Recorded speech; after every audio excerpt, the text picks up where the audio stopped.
In this video, I'm going to answer the question, what is the analytical hierarchy process?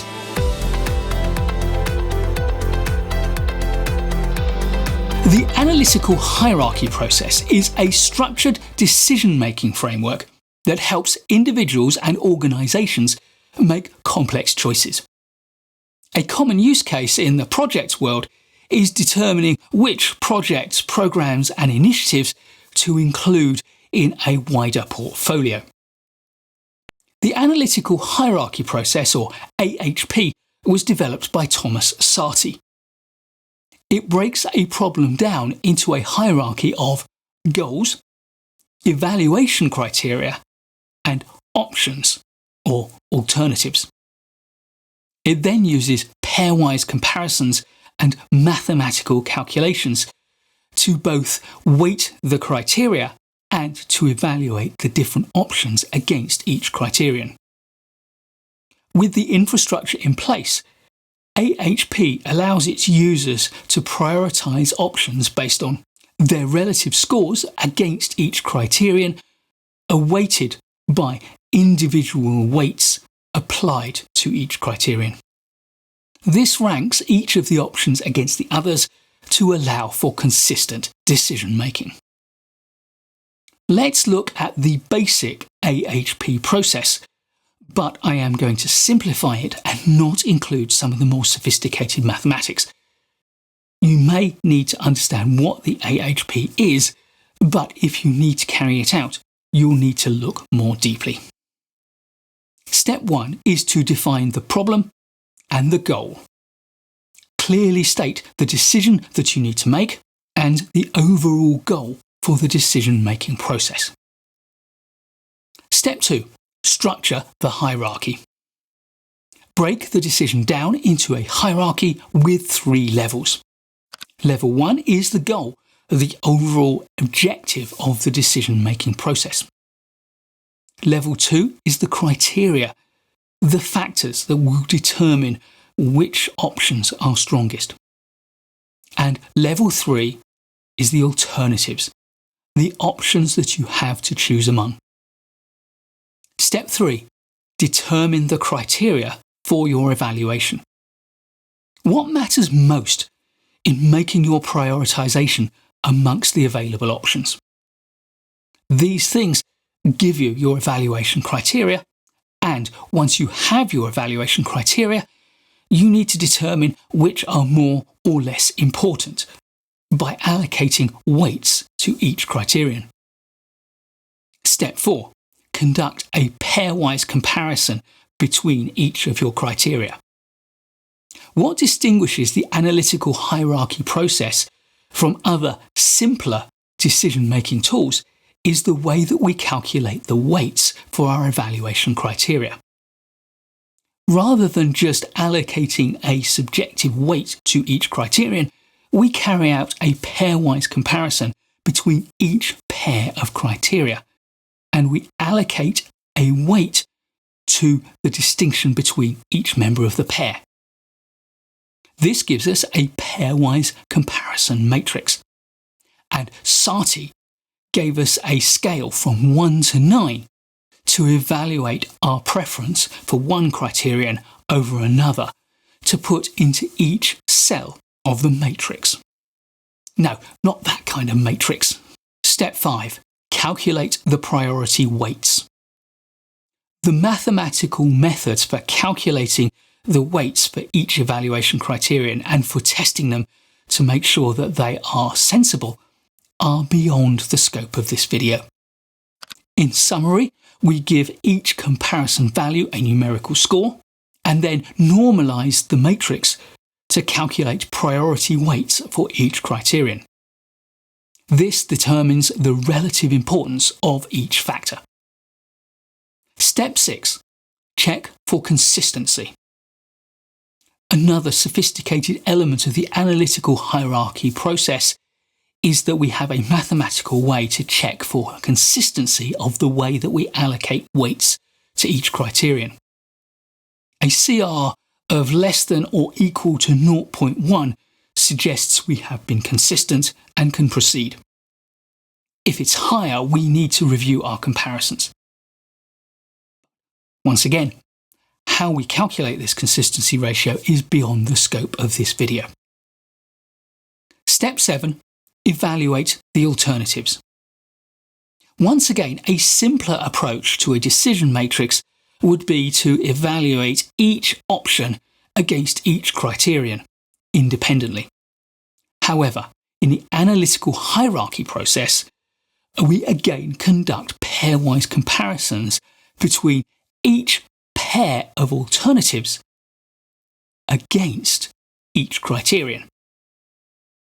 We ask a question like, with respect to criterion A, how much do we prefer option X to option Y? Step 8. We aggregate all the results to rank the alternatives. We multiply the scores of each alternative by the priority weights of each criterion, and we sum the weighted scores against each of the criteria for each of the alternatives to find scores for each alternative and therefore identify the best. Step 9. Make the decision. We select the alternative with the highest score, and then go back and validate our analysis, check our working to make sure we got it right, and if not, review it and put it right. Let's try a simple worked example, and our scenario is selecting the best of 4 alternative projects against 4 possible criteria. These 4 criteria are: number 1, net present value. This is the financial return of the project, and higher is better. Number 2 is alignment with corporate strategy.